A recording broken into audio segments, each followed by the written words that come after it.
বাড়ির বউটা একটাও আশফল আমাকে দেয়নি।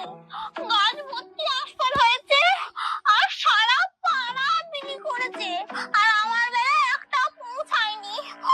আমি এই গাছটা আজকের গোড়া থেকে কেটে দিয়ে চলে যাব। এখন ঘুমাচ্ছে এই সুযোগ। যেমন আমাকে আশফল খেতে দেয়নি, তেমন আমিও ওদেরও আশফল খেতে দেবো না। গাছটা আমি আজকে কেটেই ছাড়বো। কাকিমা, তুমি ওদের আশফল গাছটা কেটে দিচ্ছ কেন?